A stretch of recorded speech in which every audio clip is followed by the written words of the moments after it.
광야와 마라다의 관계, 광야와 마라다의 관계라는 제목을 가지고 말씀을 전하도록 하겠습니다. 신학교에 있을 때요, 히브리어를 공부하다가 이 히브리어가 참 외우기도 힘들고 쓰기도 힘들고 하여튼 그런데 히브리어 그 단어를 공부하다가 이렇게 깊은 은혜를 받았던 그 단어가 두 가지 단어가 있었습니다. 광야 그리고 스피킹 마라다, 이 두 단어입니다. 광야를요 히브리어로 그 미드바르라고 합니다. 미드바르. 근데 마라다, 이 마라다를요 히브리어로 다바르라고 합니다. 미드바르, 다바르 비슷하지 않습니까? 그 두 단어가요 연관성이 있기 때문에 그래요. 왜냐하면 광야의 뜻을 가진 이 미드바르가요 이 히브리어 어원이 그 바로 어디서부터 시작되냐면요 마라다, 이 마라다라는 그 뜻을 가진 다바르로부터 시작이 되었기 때문에 그렇습니다. 왜 이것이 은혜가 되냐? 하나님께서 이제 모세에게 떨기나무 가운데서 말씀하실 때 그곳이 어디였냐? 바로 미디안 광야였습니다. 또한 시내산에서 모세에게 율법을 주실 때에도 그곳이 어디였습니까? 시내 광야였습니다. 출애굽 이후에 이스라엘 백성들이 불순종으로 인해서 어디를 40년 동안 돌았습니까? 광야에서 40년 동안 돌면서 거기서 무엇을 들었냐? 하나님의 음성, 하나님의 말씀을 들었죠. 그렇기 때문에 광야는요 하나님의 말씀이 임하시는 장소였기 때문에 하나님의 말씀을 들으려면 우리는 어디로 가야 되냐? 광야로 가야 된다라는 거예요. 근데 그 의미가 무엇이냐? 그러면 지금 우리 여기 교회 예배당에 있지 말고 지금 여기 사막에 가야 되는 거 아닙니까? 그 뜻으로 말씀드리는 게 아니라 마태복음 3장을 보시면요 그 의미에 대해서 우리가 깊게 깨닫게 됩니다. 마태복음 3장에 보시면 세례 요한이 등장합니다. 근데 세례 요한도요 어디에 있었냐면요 유대 광야에 있었습니다. 마태는요 이 세례 요한을 가리켜 광야에서 외치는 자의 소리라고 했습니다. 광야에 외치는 자의 소리. 이 닉네임은요 오래전 이사야 선지자가요 이사야 40장 3절에 기록된 말씀입니다. 다시 말해서 유대 광야에서 예수 그리스도의 길을 예비하는 소리였다. 이것이 지금 이 말씀이 이루어졌다라는 뜻입니다. 그렇다면 우리가 묻게 되는 질문이 왜 하필 광야일까요? 라는 질문입니다. 광야 한복판에서 하나님의 말씀을 외친들 사람도 없는데 공허한 메아리로 돌아올 텐데 말입니다. 그럼에도 하나님께서는요 광야에서 말씀하셨다라는 겁니다. 광야에서요. 또 하나님의 그 말씀을 듣는 자도 광야에서 들었어요. 그래서 광야에서 들은 말씀을 광야에서 전했다라는 거예요. 그런데 더 황당한 것은요 이 광야에서 소리를 외치는 자의 이 세례 요한의 모습입니다. 뭐라고 되어 있습니까? 허름한 낙타 털로 만든 옷을 입었대요. 일반 옷도 아니에요. 그리고 허리에는 가죽띠를 띠고 또 음식을 뭐를 먹었냐? 메뚜기와 석청, 그러니까 들꿀을 먹었대요. 그걸 뭐하러 기록을 했을까? 그야말로 일반 사람이 아닌 거예요. 근데 그러면서 유대 광야에서 생활하면서 이렇게 외칩니다. 회개하라, 천국이 가까웠느니라. 아니 그러한 꼴로 외친들 누가 듣겠어요? 그런데 놀랍게도요 유대 광야에서 사람이 하나도 없는 그 유대 광야에서 그 외침을 통해서 은혜의 기적이 일어났다라는 겁니다. 마태복음 3장 5절과 6절입니다. 이때에 예루살렘과 온 유대와 요단강 사방에서 다 그에게 나와 자기들의 죄를 자복하고 요단강에서 그에게 세례를 받았다라고 기록되어 있습니다. 그렇다면 우리가 묻게 되는 질문이 무엇입니까? 그 은혜의 기적이 어떻게 가능할 수 있냐고요. 그러한 허름한 모습으로 나타난 그 세례 요한이 어떻게 그가 광야에서, 그것도 광야에서 외치는 자의 그 소리를 통해서 어떻게 이러한 은혜의 기적이 일어날 수 있냐고요. 광야에서 초라한 모습으로 나타난 세례 요한의 그 외치는 자의 이 소리는요 우리 일반 사람의 그 귀를요 그냥 시끄럽게 하는 떨림의 소리가 아니었다라는 겁니다. 귀를 건드는 떨림의 소리가 아니라 마음을 향한 뭡니까? 울림의 소리였기 때문에 그래요. 하나님의 말씀은요 반드시 광야에서 선포되어져야 됩니다. 근데 그 광야에서 선포되어지는 그 말씀이 어떠한 말씀이냐? 바로 울림의 말씀으로 다가온다는 거예요. 이게 무슨 뜻이냐? 광야 같은 이 삶의 공허한 곳에 선포되어지는 그 말씀이 나에게 울림의 말씀으로 다가온다는 거예요. 광야와 같은 정말 물이 없는 메마른 곳, 우리의 삶이 그러지 않습니까? 참으로 메마른 곳에 선포되어지는 말씀이 나에게 울림의 말씀으로 전달되면 우리는 회복할 수 있다는 거예요. 광야와 같은 우리의 삶이 간절함이 그 느끼는 곳에 하나님의 그 울림의 말씀이 들려질 때 우리는 뭐합니까? 회복될 수 있다는 거예요. 다시 말해서 그 울림의 말씀이 내 안에 거할 때, 그 울림의 말씀이 내 마음을 만질 때, 두드릴 때 우리는 자복하는 마음으로 죄를 회개하며 하나님 앞에 십자가 앞에 더 가까이 우리가 나아갈 수 있다는 겁니다. 울림의 말씀이 있는 곳에는요 늘 엄청난 생명과 기운과 회복이 느껴진다는 사실입니다. 그렇기에 우리는 늘 하나님의 그 울림의 말씀이 있는 그 광야로 나가야 된다는 거예요. 주저하지 말아야 된다는 거예요.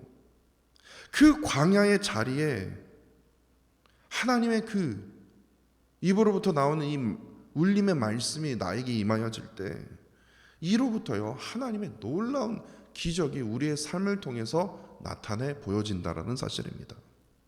이런 의미에서 오늘 본문을 한번 보십시오. 시편 19편은요 다윗이 쓴 시입니다. 그런데 특징이 있다면 표제어를 한번 보십시오. 그가 어떠한 상황에서 이 시를 썼는지 정확히는 알 수가 없습니다. 왕이 되기 전에 썼는지 왕이 된 후에 썼는지 우리가 알 수가 없어요. 그리고 시편 19편 전체 구조를 보시면요 제가 이렇게 딱 이렇게 통으로 나눌게요. 1절부터 6절까지는 뭐에 대해서 말합니까? 자기가 자연을 얘기해요. 하늘을 얘기하고 궁창을 얘기하고 해를 얘기하지 않습니까? 그러다 갑자기요 7절부터 그리고 11절까지요 하나님의 말씀인 율법에 대해서 갑자기 주제가 바뀝니다.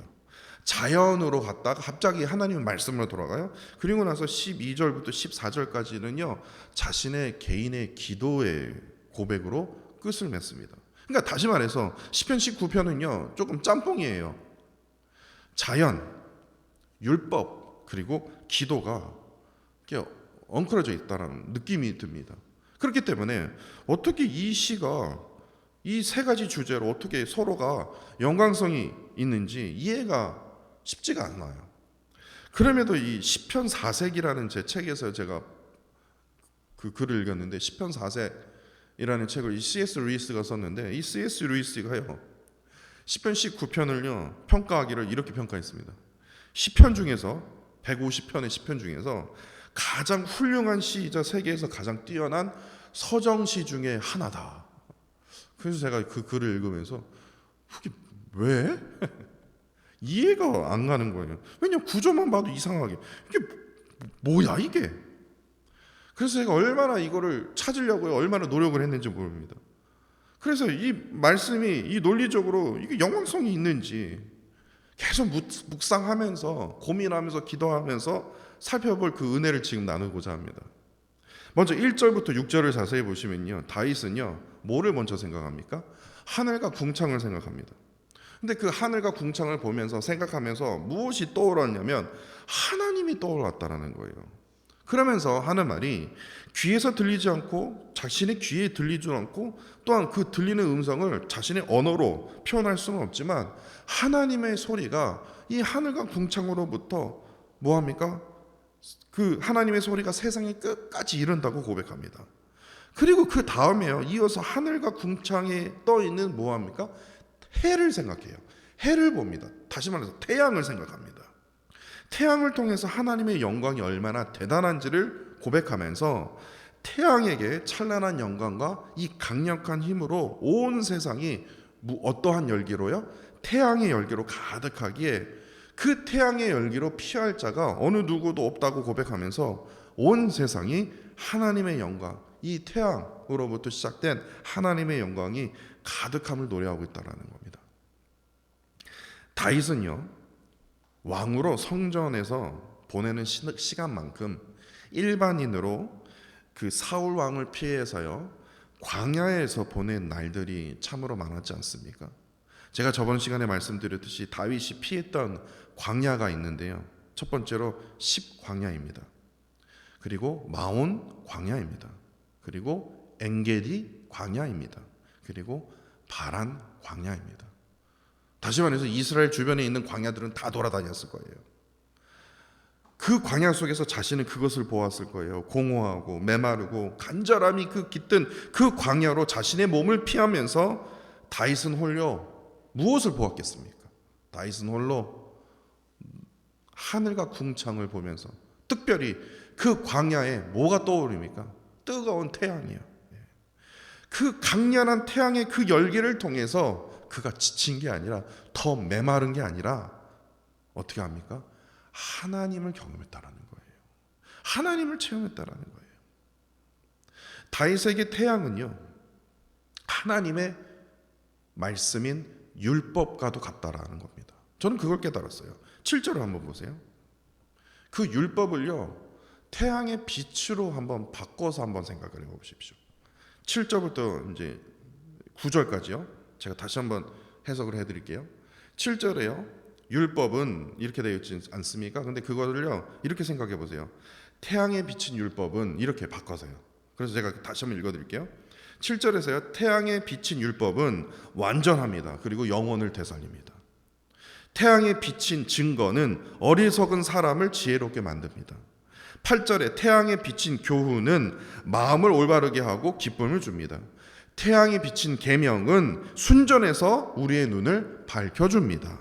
9절에서는요, 태양에 비친 하나님의 도는 정결하고 영원합니다. 태양에 비친 하나님의 법은 참되고 의롭다는 겁니다. 이렇게 해석할 수 있지 않습니까? 다시 말해서 다윗은 율법을 명칭하는 증거, 교훈, 계명, 도, 그리고 법이라는 단어를 통해서 이 태양의 빛이 가지고 있는 그 능력들을 하나하나 나열했다라는 거예요. 광야에서 체험했던 그 태양의 빛으로 자신의 영혼을 되살리셨던 그 하나님의 능력을 율법의 말씀을 통해서 체험했기 때문에 10절에 이 고백이 가능할 수 있는 겁니다. 하나님의 율법의 말씀은 금보다, 순금보다 더 사모할 것이래요. 하나님의 그 율법의 말씀은 꿀과 송이꿀보다 더 달다고 고백하지 않습니까? 다윗은 율법의 말씀은요, 자신의 영혼을 되살리고 회복시켜주고 밝혀주는 이 태양과도 같기 때문에 절대로 자신의 인생에 있어서 뭐합니까? 없어서 안 된 정말로 값진 것임을 지금 다윗이 고백하고 있다는 겁니다. 이처럼 하나님의 율법의 이 말씀이 참으로 아름답고요, 달고 소중한 것이라고 고백하는 이러한 고백이요, 지금 우리가 살고 있는 이 세상에서, 우리의 삶 속에서 얼마나 소중한 고백이 아닌 줄 모릅니다. 하나님의 말씀과 참으로 맞서는 그 지금의 이 세상의 이 새로운 삶의 이 방식들이 우리 주변의 사방에 지금 가득하고 있지 않습니까? 그리고 이 세상의 이 말씀과 벗어난 이 방식들이 우리의 삶을 지금 강하게 지금 쪼이고 있는, 포위하고 있기 때문에 이러한 상황 속에서 우리는 어떻게 살아야 합니까? 하나님의 말씀을 통해서 빛과 열기로 나의 영혼을 되살리시고, 또한 지혜롭게 하고, 또한 올바르게 하고, 또한 밝게 해주고, 정결하게 하고, 의롭게 해야 함을, 우리가 하나님의 말씀을 더 붙들어야 함을 우리가 더 깨닫게 되지 않습니까? 11절에요, 다윗은요, 자신을 늘 깨워주시는 하나님의 그 율법에 늘 순종함으로 나아갔기에 그가 결국 하나님으로부터요 큰 상으로 놀라운 은혜를 누린 것처럼, 우리 또한 하나님의 그 말씀을 통해서 뭐합니까? 교훈과 책망과 바르게 함과 의료, 우리가 영적인 훈련을 받아서요, 이를 통해서 참된 하나님의 복과 그 은혜를 우리가 누릴 수 있는 것입니다.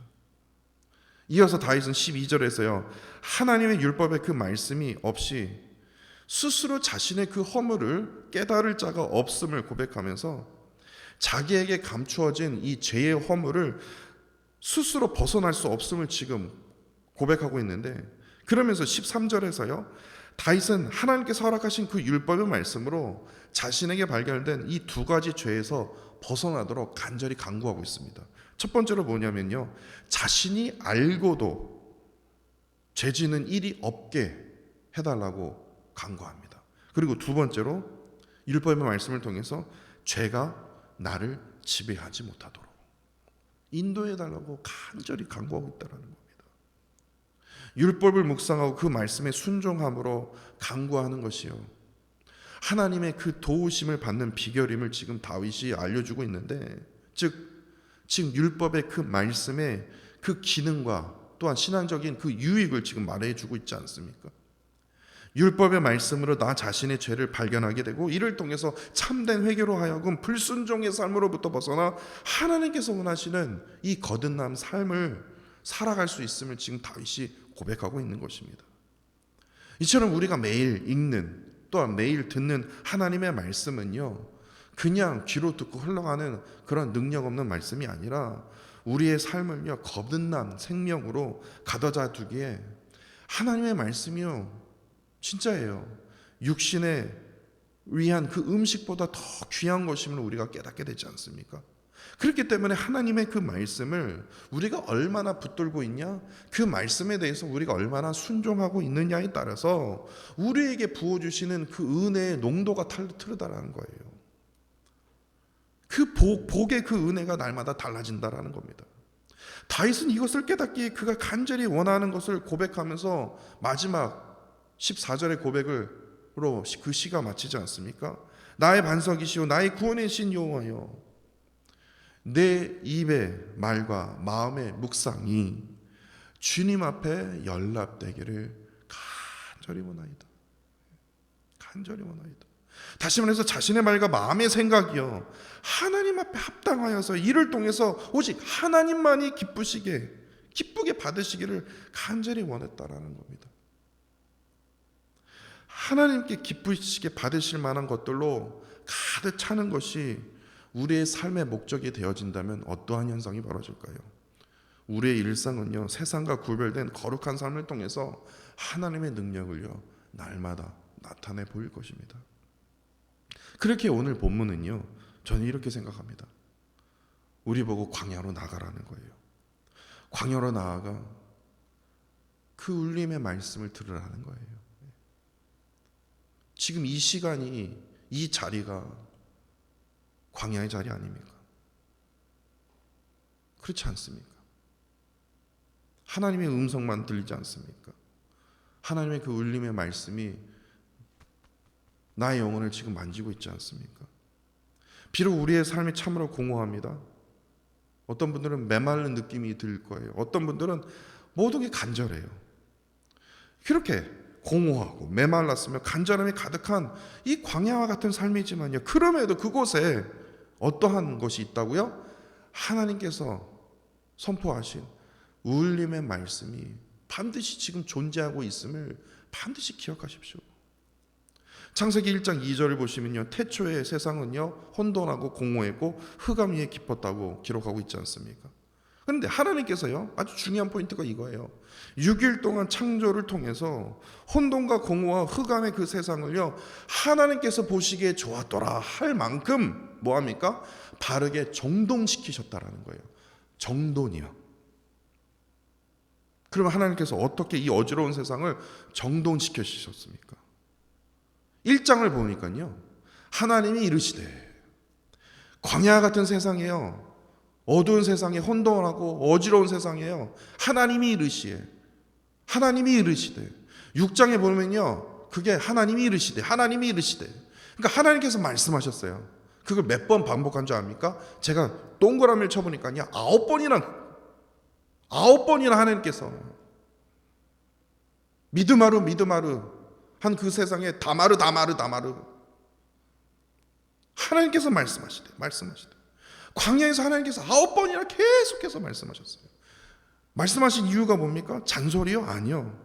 울림의 말씀으로 이 어지러운 세상을, 어두움으로 가득한 세상을 어떻게 해요? 바르게 정돈시키셨다라는 거예요. 바로 광야에서 선포된 그 울림의 말씀은요, 우리의 삶을 바르게 정돈시키는 그 능력이 있다라는 거예요. 우리의 삶이 광야처럼 느끼면 느낄수록, 우리의 삶이 혼돈과 공허와 흑암으로 느끼면 느낄수록 우리는 어떻게 해야 됩니까? 울림의 말씀으로 하여금 우리의 이 마음을요, 어지러운 마음을 정돈시켜야 된다는 겁니다. 죄로 얼룩지고 엉클었던 그 삶으로부터 벗어나 그 울림의 말씀이 있는 곳으로 우리가 나아가야 된다는 겁니다. 이럴 때만이 하나님께서 보시기에 심히 좋았더라, 이러한 삶을 우리가 살아갈 수 있는 거 아닙니까? 다윗의 고백처럼요, 내 입의 말과 마음의 묵상이 우리가 지금 드려지는 이 예배와 기도와 함께 하나님께 온전히 드려질 때 우리는 어떠한 은혜를 누릴 수 있을까요? 하나님께서 우리를요, 정돈시키시면서 뭐합니까? 우리를 온전한 자로 우리를 이끌어 주신다라는 거예요. 울림의 말씀이 있는 이 험한 광야로 나아가기를 주저하지 마십시오. 더 나아가십시오. 이 험한 광야를 통해서 울림의 말씀이 들려질 때 하나님을 체험하십시오. 하나님을 경험하십시오. 이럴 때만이 하나님께서 진정으로 원하시는 복된 은혜의 삶을 우리가 살아갈 수 있을 것입니다. 그러한 복과 은혜를 누리는 저와 사랑하는 성도 여러분이 되시기를 간절히 원합니다. 기도하겠습니다. 우리가 살고 있는 세상은 참으로 이해하기 힘들고 살기 쉽지 않은 세상이기에 이로부터 언제나 공허함과 메마름과 간절함이 가득한 세상입니다. 그럼에도 하나님께서는요, 언제나 변함없이 울림의 말씀으로 우리의 영을 소생시키시고 말씀을 향한 의의 길로 인도하여 주시는 그 은혜를 지금 이 시간 누리게 됩니다. 사랑의 하나님, 우리의 참으로 연약한 영을 주님 앞에 온전히 내어 드리오니 주의 말씀으로 만져주시고 채워주사 다윗의 고백처럼 말씀으로 되살려 주시는 그 은혜를 체험하도록 주님 인도하여 주옵소서. 이를 통해서 우리의 입술의 말과 우리의 마음의 묵상이 하나님만을 기쁘시게 함으로 온전히 하나님께 드려짐으로 이를 통해서 연약한 우리의 삶이 하나님의 말씀으로 바르게 정돈되어지는 은혜를 입도록 주님 역사하여 주옵소서. 특별히 죄로 얼룩지고 헝클어졌던 그 삶으로부터 울림의 말씀으로 하나님 나아가도록 주님 인도하여 주시고 이를 통해서 하나님께서 우리의 모습을 보시고 심히 좋았더라, 우리의 삶의 모습을 보시고 심히 좋았더라 라는 그 주님의 귀한 음성을 들으며 살아갈 수 있도록 새 영을 부어 주옵소서. 주님 사랑합니다. 감사드리며 예수 그리스도 이름으로 기도합니다. 아멘.